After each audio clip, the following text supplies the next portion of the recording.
Hello, welcome to today's edition of the Academy.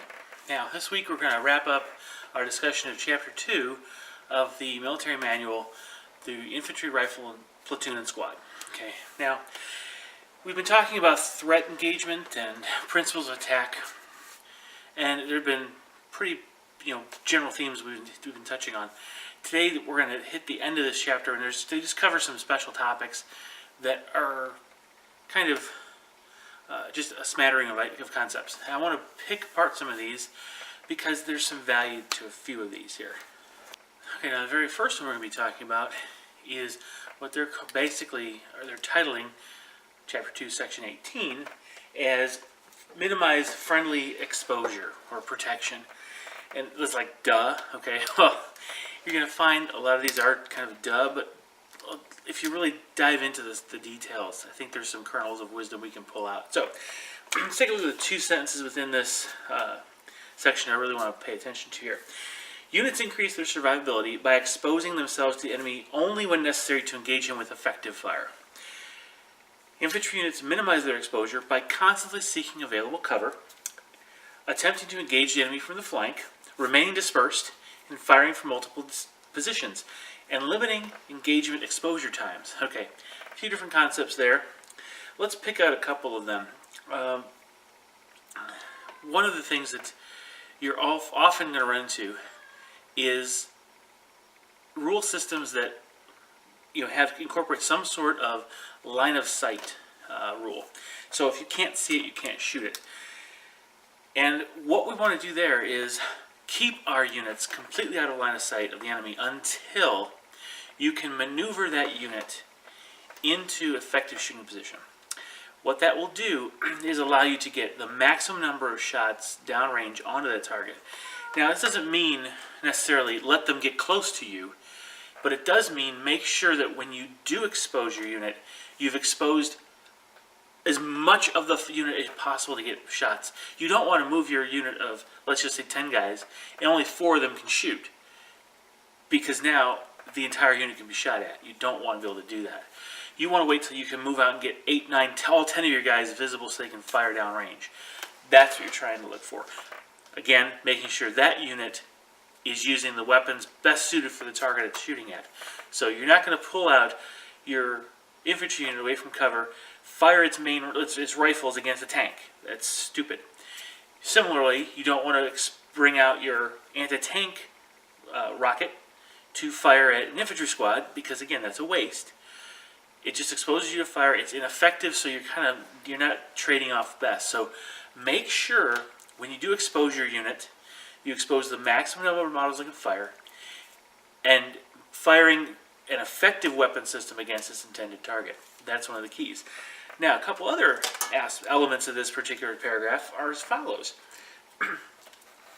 We talk about attempting to engage the enemy from the flank and seeking available cover. Now, okay, that makes sense. The cover one, use cover whenever it's available. Minimize the chance of your opponent hurting you.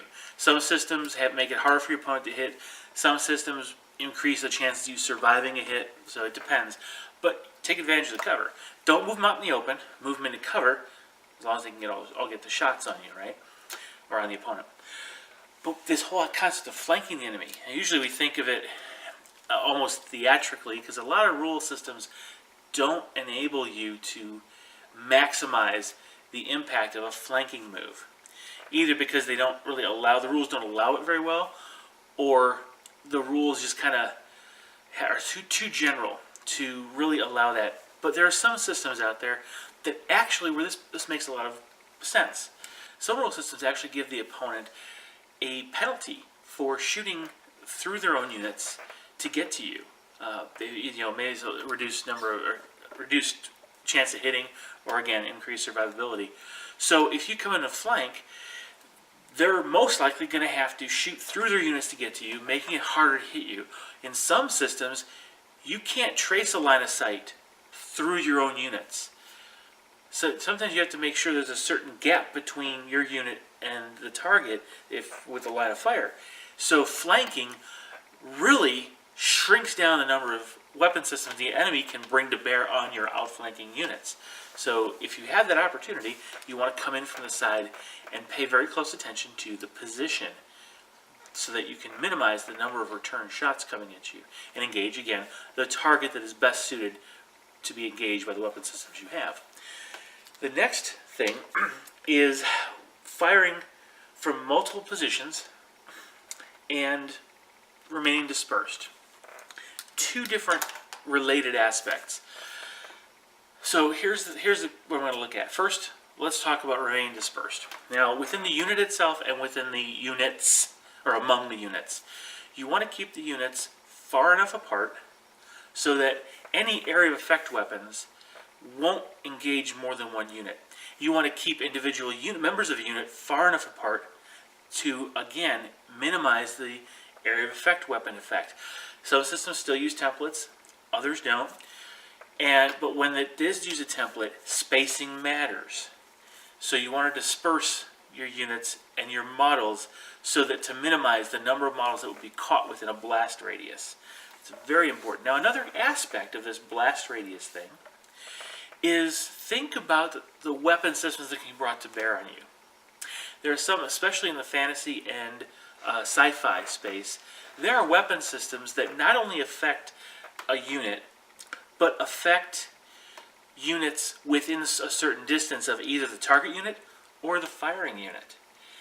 What that means is you want to disperse your models, not just the models, the units themselves, far enough apart so that they can't be engaged by that, what I'll call a cascade effect.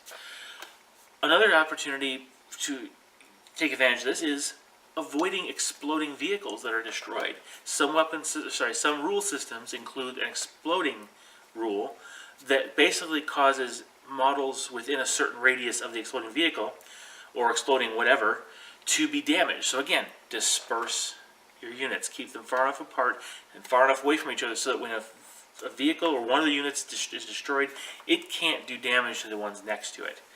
So dispersion makes a difference. That's how you protect your units. And that's important, again, so that you can maximize the effects of your fire plan. Okay. All right, the next section, literally the next paragraph, is about prevent fratricide. Now, fratricide is friendly fire. Okay. And, I'm not going to read the whole thing, but I'll just skip right here. There are numerous tools to assist them in fratricide avoidance in the military, right? But in our systems too.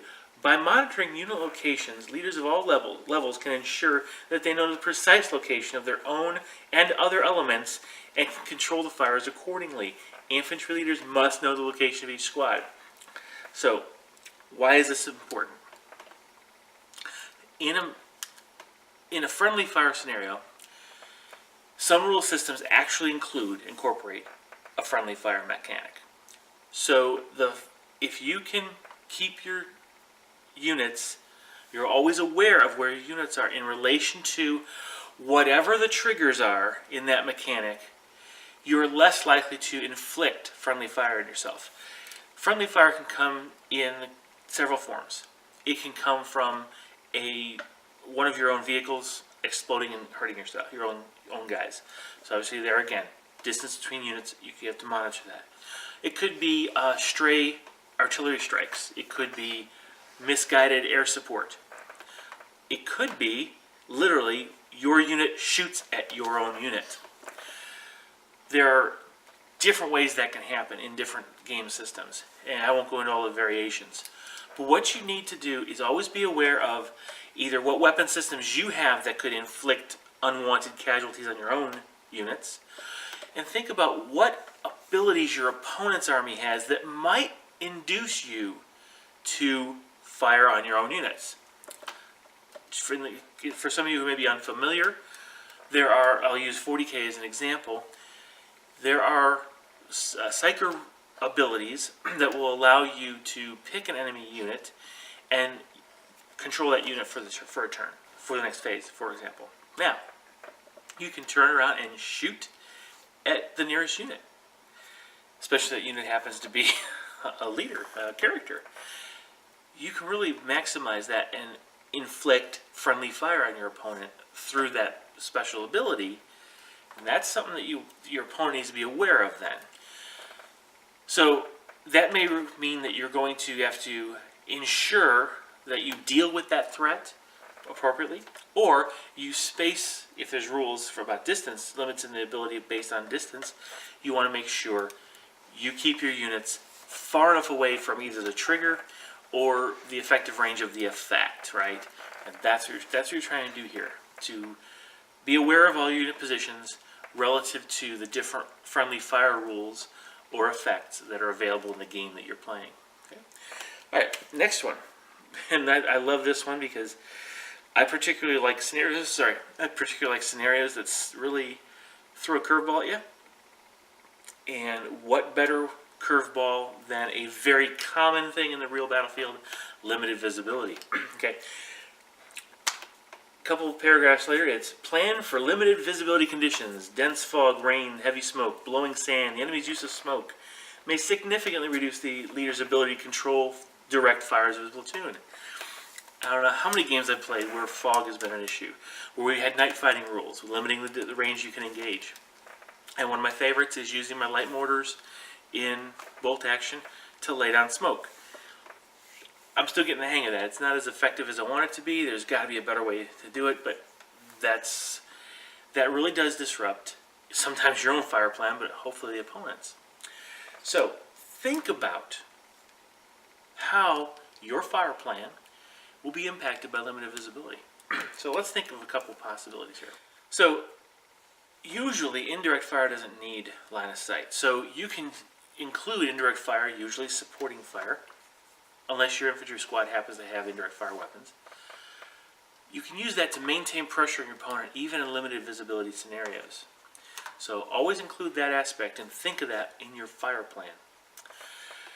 Now, depending on the type of visibility restrictions you have in the scenario or the rule system, you need to always incorporate that into your fire plan.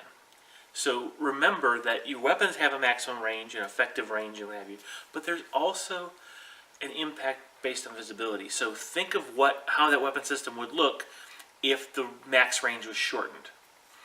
Say it's a max visibility of 20 inches, and you've got a 48-inch weapon. What does that mean for you? Sometimes the profile means a shorter weapon range has a better effect on the opponent. Sometimes not, but always think of the impacts and adjust your fire plan accordingly. Sometimes it may be in your best interest. However, some of those same systems, especially night fighting, mean that when your units fire, they expose themselves, they make the opponent aware of your location, and now they can draw fire. So think of, again, how your fire plan is going to be set up with limited visibility to maximize the effect of your fire, especially if your fire reveals your position and allows the opponent to shoot back at you. That first time you fire may be the only chance you get, so that's what you need to pay attention to. Always think in terms of limited visibility and how it would affect your fire plan. Okay, now finally, this is probably one of the most important things to think about, because regardless of what rule systems are out there, there's one thing you can always count on. You will always take casualties. And so, as the last paragraph in this chapter talks about, you must develop contingencies for diminished capabilities. So, a platoon leader usually develops a plan based on having all of his assets available and makes alternate plans to account for the loss of equipment or soldiers. The platoon leader should develop a plan that maximizes his unit's capabilities while addressing the most probable occurrence. He should then factor in redundancy within his platoon. For example, he may designate alternate sectors of fire for the squads that provide him a means of shifting fires of one squad if one squad has been rendered ineffective. These contingencies may become items within the unit's standard operating procedure. Okay. Think about your platoon, even your squad. If you have a single, we'll call it a heavy weapon. Let's say it's a light machine gun for the unit, or heavy bolter in 40K, and that model, that's the heavy hitter of your unit. What is your unit going to be if you lose that heavy bolter? Sniper can take them out, right? or light machine gun. What are you going to do if your unit, your squad, loses that? Think about that. Think about supporting your fire plan. Again, the idea of sectors here. Squad A, Squad B next to each other. Both have a light machine gun or heavy weapon. The squad on your right loses its light machine gun. If you have overlapping fields of fire, this other Squad B can kind of cover that same area. They both have the arcs in front of them to cover, but they've got enough overlap so where if you lose one, you still have coverage from the other. Of course, if you lose both, you're in trouble. So try to set your units up with redundancy. So your entire army, that doesn't mean each squad has to have two of the same weapon, but it does mean that several squads need to have that weapon available to them so that when you put your army down, you've got multiple occurrences of that weapon system. So that you don't just lose one. And for example, let's say it's an anti-tank weapon. If you only have one in your army and you lose it, you're going to be hurting for anti-tank equipment. If you have multiple and you put them all in one part of the board, it's too easy for your opponent to neutralize them, either through focused fire on the concentrated units, especially if there's template type weapons in the mix, or worse, simply outflank you or outmaneuver you by maneuvering part of their army that would be threatened by those weapon systems into areas that they can't see or can't reach. So again, overlapping fields of fire, which we talked about in previous videos, and redundancy throughout your army with different weapon systems. Again, things we've talked about in other videos. But this is the concept they're trying to address in the very last paragraphs of this chapter. So I'm going to leave that with you. There's 4 topics, so you might have to go back and rewatch or re-listen to the video. And it'd be great if you're paying along, to this conversation. Give you something to think about. Again, as with everything in military science, practice is what makes perfect. So with that, I'll leave you. Thank you for sticking with me. I hope you learned something from this. Hope it gave you some food for thought. Please, if you haven't already, share, like, subscribe. Click that notification bell if you want to keep up to date on these releases, videos. And I will catch you in the next video. Thanks a lot. Take care. Bye-bye.